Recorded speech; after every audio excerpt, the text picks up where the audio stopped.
Good evening. Thanks for being here. He knows how to milk out the moment, and he is no stranger to the spotlight, and so it was today as former Premier Bill Vander Zalm arrived in Victoria to cheering crowds and high expectations as he personally delivered the fight-HST petition to Elections BC headquarters.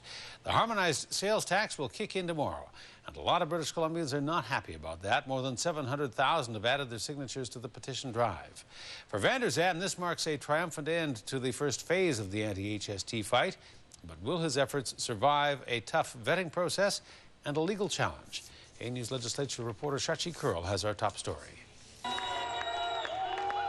He arrived not on a white steed, but in a white cube van. Still, to Bill Vander Zalm's supporters, he is a hero. How was the trip? So far, so good. The former BC Premier and current leader of the fight-HST campaign was all smiles in the back of a one-ton moving truck carrying important political cargo, brought via BC ferries today, delivered to the headquarters of Elections BC. Saanich North, 13,806.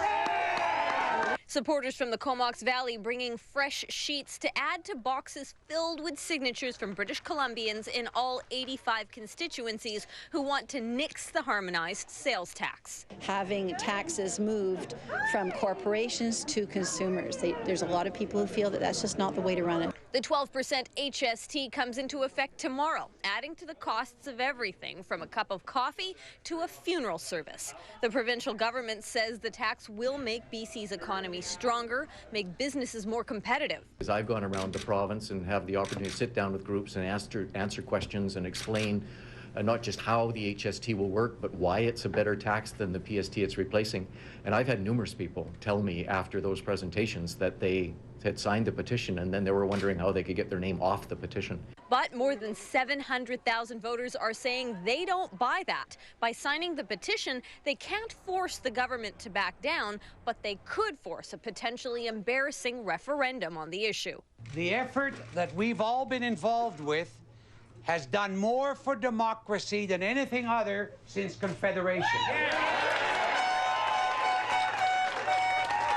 As the petition drive reaches its climax, it's thrown into doubt because business people have launched a legal challenge that say this petition and the legislation that comes with it should be thrown out. The argument? The HST is under federal law, and a provincial petition can't make it go away. We're going to win it. We're going to win it. It will be up to a judge to decide, but that is not the only hurdle Vander Zalm and his supporters will have to clear.